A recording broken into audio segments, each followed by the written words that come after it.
Bonsoir à toutes et à tous, bienvenue sur Monaco Info. Je suis ravi de vous retrouver pour ce dernier journal du mois de novembre. Et oui, et voici les titres.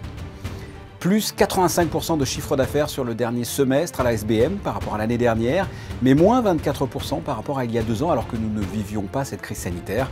Voici les derniers résultats de la Société des Bains de Mer. Avec nous pour en parler, Jean-Luc Biamonti. 30% de la mer Méditerranée transformée en aire marine protégée dans moins de 10 ans. Voici l'objectif du 3e forum des aires marines protégées en Méditerranée, qui se tient en ce moment sous forme hybride, entre présentiel et en ligne, avec près de 300 participants. Joséphine Baker est entrée au Panthéon cet après-midi. Nous connaissons les liens étroits qu'elle avait avec la principauté à la fin de sa vie, au point d'être enterrée ici à Monaco. Eh bien, le monsieur musique de France Télévisions sera avec nous. Alex Jaffré anime une soirée ce mardi au bar américain en l'honneur de cette femme exceptionnelle. La journée des droits de l'enfant a été célébrée au Grimaldi Forum lundi. De nombreux élèves de la Principauté étaient présents à cet événement, dont la plus vieille écolière du monde, Gogo. Un film a été projeté sur cette Kenyane âgée de 94 ans, élève de CM2 au moment du tournage du documentaire en 2019. Et enfin, nous écouterons la créatrice de la marque de vêtements Alter, Pauline Ducruet, à propos d'un défilé caritatif au profit des associations Fight Monaco et Écoute Cancer Réconfort. L'événement se déroulera mercredi soir au niveau du tunnel Riva sur le quai Antoine Ier. Débutons ce journal, comme je vous l'ai dit, avec les derniers résultats de la SBM et les perspectives d'avenir avec son président. Jean-Luc Biamonti, bonsoir. Bonsoir. Vous venez de dévoiler le résultat du premier semestre de l'exercice fiscal de la SBM qui va d'avril 2021 à septembre 2021. Qu'est-ce qui ressort de cet exercice ? Écoutez, ces 6 mois ont été assez différents les uns des autres, en fait, parce que les 3 premiers mois sont difficiles, et notamment le Grand Prix a été assez difficile. En revanche, après, à partir du fin juin, juillet, août, septembre, la tendance était bonne, voire très bonne. Ce qui fait qu'au global, on fait un semestre bon, puisque par rapport à l'année dernière, alors vous me direz l'année dernière c'était un peu particulier, bien sûr. Par rapport à l'année dernière on fait plus 85%, mais chose intéressante et ce qui prouve qu'on s'est mis dans de bonnes positions pour profiter de la reprise, on fait à peu près le même résultat opérationnel sur les 6 mois de cette année par rapport aux 6 mois de 19 qui étaient beaucoup mieux. C'est clairement l'été qui sauve le semestre. C'est l'été et l'impact des plans de restructuration et toutes les mesures d'économie que nous avons prises au cours de cette crise qui fait que la société, je crois, est dans de très très bonnes positions, dans une très bonne position pour profiter de la reprise, si reprise il y a et si on ne retombe pas dans la Xème vague. Le ministre d'État nous expliquait la semaine dernière sur ce plateau qu'il souhaitait étendre le pass sanitaire à certains salariés en contact avec des clients, avec de la population. J'imagine que ça peut concerner aussi la SBM, évidemment. Certainement, même en premier chef. On a publié aujourd'hui une note auprès du personnel en disant que nous travaillions en étroite collaboration avec le gouvernement et puis en fonction des décisions du gouvernement, nous les appliquerons à la SBM. Mais bien entendu, on a mentionné au gouvernement les quelques difficultés d'application que cela représenterait, mais si c'est décidé ainsi, on le fera. Quelles difficultés, par exemple ? C'est toujours les mêmes. Il y a des gens qui ne veulent pas se faire vacciner et si on applique la règle stricto sensu, ces gens-là ne peuvent pas venir travailler. Je ne veux pas rentrer dans ces polémiques pas encore. Philosophiques. Non, mais on n'y peut rien. Enfin, oui, bien sûr. Il y a une situation à l'escalier. Le gouvernement, à ce jour, a extrêmement bien géré la crise sanitaire dans ce pays. Il faut quand même qu'on se fasse un peu tous confiance et que s'ils nous demandent de faire quelque chose, on va le faire. Comment vous abordez l'année 2022 avec toutes ces incertitudes, ce nouveau variant, cette 5e vague ? Pour le moment, alors nous, avant même de parler de l'année 22, on a les fêtes de fin d'année, et on est prêt. Est-ce que ça se passera plus ou moins normalement ? On l'espère. À ce jour, enfin moi, tout ce que j'entends, je ne suis pas docteur, hein, mais enfin, il n'y a pas beaucoup de gens vaccinés qui ont de gros problèmes. Et donc, on commence les fêtes de fin d'année avec le 2 décembre, on ouvre une nouvelle initiative. On a fait un chalet sur l'avenue de Monte-Carlo où on proposera les plats signatures de tous nos chefs du resort. Et donc, si vous les commandez la veille, vous pouvez ensuite, on peut s'arrêter devant en voiture, récupérer sa blanquette de veau ou son œuf mollet de Marcel Ravin. Et tout ça, pendant les fêtes, on aura ça. On a une dégustation de chocolat chaud de la manufacture d'Alain Ducasse dans le patio. Et pour le 31-12, les fêtes habituelles, le décompte sur la façade du casino et les Jackson 5, 55e anniversaire. C'est beau. Les Jackson 5 au Sporting d'hiver, Sporting d'été, pardon, et c'est déjà plein. Oui, on peut dire effectivement que ces fêtes de fin d'année devraient être festives avec la SBM. S'il n'y a pas de contraintes particulières. Vous savez, pour la société, la semaine qui va du 27 décembre, pas le 25, c'est une fête familiale, mais juste après, 26, 27, et les 7-8 jours qui suivent, c'est la plus grosse semaine de l'année. Et tout compris, hôtel et casino. Donc c'est une semaine, c'est plus que la semaine du 15 août. Donc c'est une semaine importante, on espère qu'on arrivera à la sauver. Puis vous avez des projets en termes de transition numérique? Oui, on fait beaucoup d'efforts. On a eu dans le dernier conseil d'administration, d'ailleurs, Frédéric Ginta, monsieur numérique de la Principauté, est venu faire un exposé, a vu où on en était. On avance beaucoup. On a 2 gros projets. Un qui est déjà mis en place, qui est le Casino Management System, le CMS, ce qui fait qu'on peut suivre tous les joueurs à tout moment, comment il s'est déplacé dans le casino, à tout moment. C'est monsieur un tel qui est à tel endroit, il a joué ces derniers jeux. Enfin, c'est très très digitalisé et ça nous aide beaucoup dans le suivi du client. Et on met en place, alors on a fait tout le travail de fond, mais on vraiment met en place le Customer Relationship Management, le CRM, en janvier, où là, le suivi du client, il sera sur l'ensemble du resort. Pas que les jeux, mais le client de l'Ermitage, le client des jeux. Et c'est l'objectif qu'on a dans cette société, c'est d'essayer de travailler le plus possible comme une entité et pas les casinos d'un côté et les hôtels de l'autre. Et quand je dis ça, dans les casinos, vous avez les machines, les appareils automatiques, les jeux de table, les hôtels, vous avez l'hôtel de Paris. Donc il faut que tout ça travaille le plus possible ensemble. On fait de vrais progrès et cette digitalisation est un outil très très important pour y arriver. Ça nous aide à accélérer le mouvement. Je voudrais que l'on termine sur la qualité du travail des salariés de la SBM et puis de l'importance des femmes au sein des casinos. Oui, chaque année, le European Casino Association donne des bourses pour pouvoir faire des études dans l'université du Nevada. Et cette année, c'est Johanna Petit qui a gagné. C'est beau de voir qu'un organisme qui est au-dessus de nous, une entité européenne, lui a accepté sa bourse.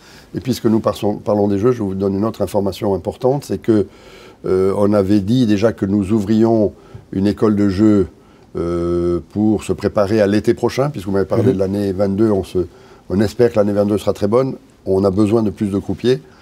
Et donc on a ouvert une école de jeux. On pensait faire une école, je crois que je vous l'avais déjà dit dans un précédent interview, de l'ordre d'une douzaine.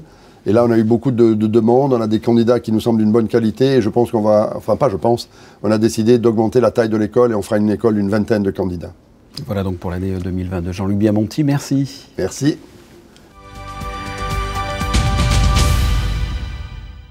Nous avons parlé entre autres de la crise sanitaire avec Jean-Luc Biamonti, Vanessa Dessy.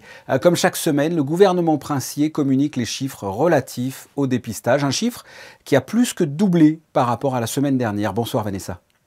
Bonsoir Fabien, bonsoir à tous. Oui, le nombre de tests réalisés sur les patients résidents et non résidents entre le 22 et le 28 novembre est de 5450 tests PCR et antigéniques pour un taux de positivité de 4,86%. Le taux d'incidence, soit le nombre de personnes positives ramenées sur la base de 100 000 personnes sur la période des 7 jours écoulés, est de 453,72. Compte tenu de la saturation du standard téléphonique du centre Covid, nous vous conseillons, pour faciliter votre prise de rendez-vous, de vous orienter vers le site internet covid19.mc afin de demander à être rappelé. Max Biaggi et la marque de moto électrique Voxan ont décroché 21 records du monde de vitesse aux États-Unis. Et ces performances ont été réalisées entre le 18 et le 23 novembre dernier. Et c'est ce lundi que le plus convoité des records du monde inscrit au programme a été battu, avec précisément 455,737 km/h. Max Biaggi et la Voxan Wattman ont accroché à leur palmarès le prestigieux record du monde de vitesse en catégorie moto électrique semi-carénée de moins de 300 kg. Conformément au règlement de la Fédération internationale motocycliste, la vitesse de la Voxan Wattman a été mesurée après un départ lancé sur 1 km aller, puis 1 km retour dans un espace-temps inférieur à 2 heures. Le 19e Golden Foot Award, cérémonie de remise des prix du meilleur footballeur, s'est déroulée hier. Alors que Lionel Messi a décroché ce lundi soir à Paris le 7e ballon d'or de sa carrière, Mohamed Salah remporte le 19e Golden Foot Award, attribué seulement à un footballeur en activité qui a 28 ans révolus. Il est le seul prix au monde qu'un footballeur peut gagner seulement une fois dans sa carrière. Le Golden Foot Legend Award 2021 revient quant à lui à Daniele Alves, Paolo Maldini, Günther Netzer, Gabriele Oriali et Kelly Smith. Le Golden Foot Prestige Award est attribué à Gabriele Gravina, président de la Fédération italienne de football. On reste dans le domaine footballistique avec le prochain déplacement de l'AS Monaco. Les Monégasques se déplacent à Angers ce mercredi à l'occasion de la 16e journée de Ligue 1. Une conférence de presse d'avant-match avait lieu ce mardi matin. Je vous propose justement d'écouter le défenseur de l'AS Monaco, Axel Disasi.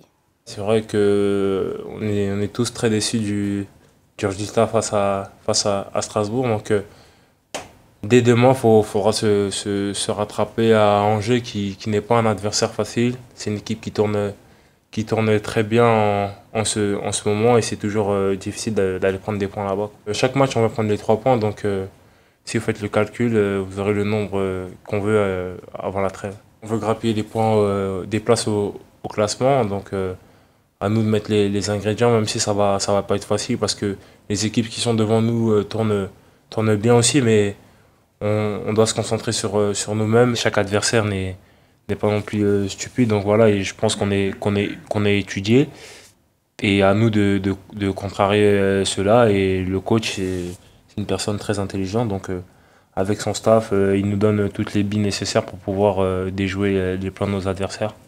Le rendez-vous pour les Rouges et Blancs est donc fixé ce mercredi à 19 h avec un déplacement sur la pelouse du Stade d'Angers. Un match important, Angers n'a que 2 points d'avance sur Monaco au classement. Merci Vanessa, on se retrouve dans quelques instants. Depuis lundi se déroule le Forum des aires marines protégées de Méditerranée, un événement pour finaliser la feuille de route visant les 30% d'aires marines protégées en Méditerranée d'ici 2030. Reportage de Juliette Rappert et Lionel Bernardi. C'est sous un format hybride, en présentiel ou en ligne, qu'agences nationales, gestionnaires d'aires marines protégées, scientifiques ou encore acteurs économiques se réunissent pour échanger et trouver ensemble des solutions aux défis auxquels sont confrontées les aires marines protégées, lieux en mer placés sous protection en raison de leur importance écologique. On a l'information de où sont ces zones les plus importantes qu'il faudrait protéger, mais après, il faut aller au-delà des enjeux qu'aujourd'hui nous empêchent de faire cette protection. Donc comment les faire? Chacun a ses responsabilités, certains c'est à apporter l'information pertinente, d'autres c'est à faire un planning qui vraiment identifie ces zones et les délimite, et d'autres c'est justement à déclarer ces zones comme protégées, agir d'une manière coordonnée pour que ces actions finalement nous mènent à prendre soin de la Méditerranée et à protéger sa biodiversité. Aujourd'hui, les AMP représentent 8,33% de la Méditerranée. Ce forum est donc l'occasion de finaliser une feuille de route pour l'après 2020, pour un objectif de 30% de couverture en 2030. On est arrivé à 9% et encore les 9% ne sont pas toutes nickel et parfaitement gérées. Donc il y a un effort d'abord d'amélioration de la gestion et en même temps amélioration de la couverture. Donc c'est vraiment un défi très important. Si tous les intervenants et ceux qui utilisent et qui exploitent durablement ces ressources-là prennent leurs responsabilités ou prennent la part qui leur revienne, je pense qu'on pourra y arriver.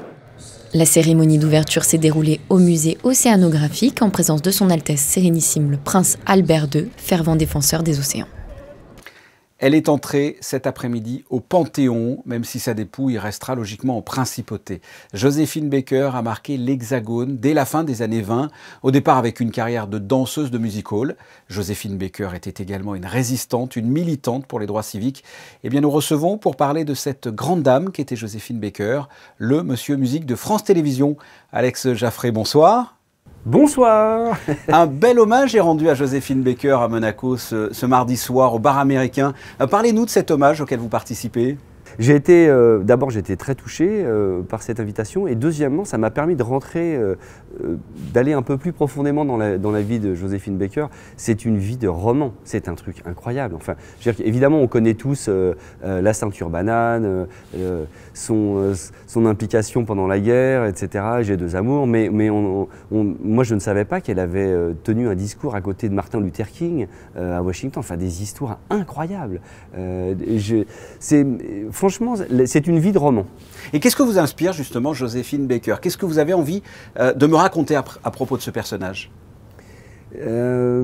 D'abord la générosité, d'abord comme tous les grands de ce monde, un parcours inouï. Elle est partie à New York à 13 ans pour aller à Broadway dans un musical, mais elle était trop jeune, trop maigre, sauf que quelqu'un l'a regardée et dit mais elle est très drôle avec ses yeux qui roulent comme ça, sa façon de loucher et de bouger, elle est très rigolote. En fait, voilà, elle était danseuse, on ne lui demandait pas grand-chose. Et puis d'un seul coup, le rebond, quelqu'un crée une revue aux Folies Bergères et lui dit viens à Paris. Puis elle croit Sidney Bechet, il lui dit ne t'inquiète pas, les Français ne feront pas attention à ta couleur de peau. Et puis voilà, en fait, c'est une suite improbable de rencontres et de d'ondes radieuses qui font que Joséphine Baker est unique. Que retenez-vous en priorité justement? La chanteuse, la danseuse, la militante, la résistante, sans oublier la maman d'ailleurs?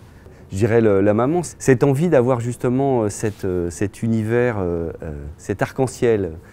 Ce qui est drôle, c'est que beaucoup plus tard, Nelson Mandela a utilisé les mêmes mots que Joséphine Baker pour parler justement de cette famille unie, sans distinction de couleur, de religion, de race, et ce côté arc-en-ciel. Je trouvais ça très joli. Et puis surtout cette énergie positive, c'est-à-dire que dans tous les moments de sa vie où il y a eu des hauts, des bas, parce que évidemment on oublie, on a l'impression que ça a été rayonnant tout le temps, il y a eu des moments très compliqués. Je pense principalement à cette dernière partie de vie où la princesse Grace a lié cette amitié incroyable qui a permis d'avoir ce rebond. C'est-à-dire qu'on a l'impression, en fait, c'est un exemple de quand vous pensez que tout est perdu, finalement, il y a toujours une petite lueur, il y a toujours une onde radieuse, quelque chose que vous n'aviez pas remarqué et ça redémarre. Quelles sont les anecdotes que vous avez sur Joséphine Baker? Beaucoup de choses. Le fait que Vincent Scotto lui ait écrit des chansons. Vincent Scotto qui a écrit après tellement de tubes, c'est une usine à tubes, Vincent Scotto, pour Chevalier ou Tino Rossi, et qui lui a écrit Ma Tonquinoise et évidemment J'ai deux amours. Et je pense que quand on est extrêmement positive et extrêmement généreuse, d'un seul coup, l'univers vous renvoie quelque chose. Et elle a des rencontres qui fait que, voilà, Vincent Scotto qui lui écrit J'ai deux amours, il n'y a pas de chanson qui peut mieux représenter finalement l'ensemble de la vie de Joséphine Baker, avec ces deux pays, avec ces deux cultures, avec ce métissage. Tout est dedans, en fait. Et l'ensemble de sa vie est lié comme ça à des magnifiques rencontres. Elle est enterrée à Monaco, Joséphine Baker. Son amie la princesse Grace, vous l'avez dit, l'a beaucoup aidé à la fin de sa vie. Pour vous, c'était important que sa dépouille reste à Monaco, même si elle est désormais au Panthéon? La dernière demeure est importante et représente aussi affectivement quelque chose de fort. Je pense que c'est important que Joséphine Baker soit enterrée à Monaco. Et enfin, Joséphine Baker au Panthéon, qu'est-ce que ça vous inspire? Incroyable, je crois que c'est seulement la 6e femme qui rentre au Panthéon, et c'est surtout la première artiste, ce qui est incroyable, la première artiste. Je pense qu'on rentre dans une nouvelle ère en fait. Alex Jaffray, merci d'avoir répondu à mes questions. C'est toujours un plaisir de vous avoir en invité. C'est gentil, merci beaucoup. Plaisir partagé et réciproque. Merci. On reste dans le domaine musical. On vous retrouve Vanessa et vous allez revenir sur le concert de Gregory Porter d'hier au soir. Oui, dans le cadre du Monte Carlo Jazz Festival, la programmation proposait 7 dates, dont Gregory Porter qui se produisait sur la scène de l'Opéra Garnier ce lundi soir. Grande voix du jazz, Gregory Porter a interprété notamment les morceaux de son 6e album All Rise, qui marque un retour aux compositions originales du baryton qui adore les textes imprégnés de sensibilité, mêlant jazz, soul, blues et gospel. Prochain concert ce soir 20h30 avec entre autres le pianiste Chucho Valdés. La Fondation Flojac a organisé sa traditionnelle soirée caritative hier à la brasserie. Créée en 2012, la Fondation Cédric et Christophe Flojac a pour mission d'aider les enfants dans le besoin ou de participer au développement scolaire, artistique, culturel et sportifs de jeunes dépourvus de moyens. Cette année, la soirée caritative et la grande tombola étaient de retour après une année blanche due à la pandémie. Un événement qui a rassemblé près de 150 personnes, dont de nombreux athlètes et partenaires. Une soirée qui aura permis de présenter 4 athlètes soutenus cette année. Théo Andan, Lucas Catarina, mais aussi Ambre Baillet et Olivia Michelier. Prochain événement au calendrier de la Fondation, le Winter Rendez-vous, une course de ski. Avec le mois de décembre qui arrive, ayons une pensée pour nos aînés monégasques. Et oui, dans cette ambiance de Noël qui se rapproche de plus en plus, les adhérents de l'Amicale des aînés monégasques pourront retirer leurs friandises de Noël au foyer Régnier 3 le mardi 14 décembre de 14h30 à 17h. L'occasion pour les aînés de perpétuer la tradition en principauté. Des aînés monégasques, on passe aux plus jeunes. Hier au soir, la journée des droits de l'enfant a été célébrée au Grimaldi Forum. De nombreux élèves de la Principauté étaient présents à cet événement, tout comme le prince souverain et ses enfants. Voyez ce reportage de Christine Latomel et Alexandra Marangoni. C'est dans une ambiance festive entre musique, ballons, bulles et montgolfières que les enfants et leurs familles ont été accueillis sur le parvis du Grimaldi Forum pour fêter la journée des droits de l'enfant. Chaque année, des objets et accessoires sont réalisés par les écoliers de Monaco et vendus au profit des enfants défavorisés du monde entier. Une manière de nous rappeler qu'ensemble, nous pouvons contribuer à faire en sorte que les droits des enfants soient mieux respectés partout à travers le monde. Les inégalités sont nombreuses et les chiffres donnent le vertige. 1 milliard d'enfants n'ont pas accès à l'eau potable. Des centaines de millions d'enfants sont soldats, tandis que d'autres travaillent, vivent dans la rue, meurent de faim ou sont victimes de sévices sexuels. À ce jour, plus de 120 millions de petits n'ont toujours pas accès à l'éducation. C'est pourquoi Gogo, une Kenyane âgée de 90 ans, s'est lancé le défi d'aller en classe pour la première fois de sa vie. Une leçon de courage pour éveiller les consciences et qui a été mise en lumière dans un documentaire touchant et présenté hier soir au Grimaldi Forum en présence de Gogo, la plus vieille écolière du monde, mais aussi du réalisateur Pascal Plisson. Gogo est un personnage exceptionnel parce qu'elle est née en 1923. À cette époque-là, l'école était interdite aux filles et donc elle a été sage-femme pendant 65 ans. Et à 90 ans, en fait, quand elle s'est rendue compte que ses propres arrière-petites-filles n'allaient pas à l'école, ça l'a rendue folle. Elle a dit, puisque c'est comme ça, moi qui suis illettré, je vous accompagne en primaire. Et elle est rentrée à l'école à 90 ans. Et moi, je l'ai rencontrée quand elle avait 94 ans, sur son année de CM2, sur sa fin de CM2, où je l'ai suivie pendant 1 an jusqu'à son diplôme. Et j'ai passé une année extraordinaire avec Gogo, qui était un exemple pour nous tous. Grâce à Gogo, en fait, plein de jeunes filles maintenant vont à l'école. Alors à l'école, elle a appris à parler le Kiswahili, qui est la langue de l'Afrique de l'Est. Et puis elle apprend à parler anglais, à compter. Et elle est à l'internat aussi, donc elle est dans un dortoir de 150 filles en uniforme. Tous les matins, elle se lève à 6h30 pour aller au petit déjeuner, comme tous les élèves. Et donc c'est devenu un peu la mascotte de l'école. Et toutes les jeunes filles de son âge souhaitent avoir des meilleures notes qu'elle. Et quand elles ont des notes plus basses, elles ne sont pas très contentes. Dans ce documentaire, on y voit Gogo, mère de 3 enfants, partager les bancs de l'école avec des maîtresses et des élèves qu'elle a fait naître. Durant plusieurs années, Gogo a étudié avec assiduité auprès de ses jeunes camarades de classe, en se donnant pour mission de dire à tous les enfants du monde, surtout aux filles, que l'école sera leur force et leur richesse, alors de tout faire pour y aller. Gogo prouve ainsi qu'il n'y a pas d'âge pour apprendre. C'est une très belle leçon de vie. La marque de vêtements Alter propose un défilé caritatif au profit des associations Fight-Aids Monaco et Coup de Cancer Réconfort. L'événement se déroulera mercredi soir au niveau du tunnel Riva, sur le quai Antoine Ier. Un défilé autour du thème de la confiance et l'estime de soi. Alexandra Pani et Lionel Bernardi se sont rendus à la séance d'essayage ce mardi matin. On écoute Pauline Ducruet, la créatrice de la marque. Là, on est en train de faire les essayages pour le défilé. Donc, on met chaque tenue pour chaque personne. Donc, c'est un défilé qui est au profit de Fight-Aids et Coup de Cancer Réconfort. C'est une idée qu'on a eue il y a quelques mois avec les 2 associations. Et donc là, c'est la concrétisation de ce projet. Ce ne sera pas des mannequins classiques, mais je laisse la surprise. Il faut s'adapter un petit peu à chacun, à chacune, à leur personnalité. Et moi, vraiment, le but, c'est que chacun se sente le plus à l'aise possible et le plus eux-mêmes possible. Après le défilé, on aura un pop-up store au tunnel Riva. Et donc une partie des bénéfices seront reversés aux 2 associations. Pensez à réserver vos places pour assister au défilé. Les informations sont disponibles sur les réseaux sociaux des 2 associations caritatives et de la marque Alter. Et sachez, puisque ce défilé caritatif est en partie au profit de l'association Fight-Aids Monaco, que nous recevrons la princesse Stéphanie dans le journal de demain à l'occasion de la journée mondiale de lutte contre le sida. Quelles sont les prévisions météorologiques pour ce mercredi, Vanessa ? Eh bien Fabien, une belle journée nous attend, malgré quelques passages nuageux insignifiants. De temps à autre, des rafales pouvant atteindre 32 km/h traverseront le pays. Les températures oscilleront de 8 à 14 degrés. Le soleil se lèvera à 7h42 et se couchera à 16h56 et nous fêterons les Florences. Merci Vanessa. Il commence à faire plus froid, le marché de Noël s'installe, la patinoire va bientôt ouvrir ses portes. Ça sent l'arrivée de Noël. Eh bien, les photos du jour de Michael Alési sont consacrées aux décorations dans les vitrines. Ce journal est terminé. On se retrouve, si vous le voulez bien, mercredi à 19h. Merci pour votre fidélité. À demain.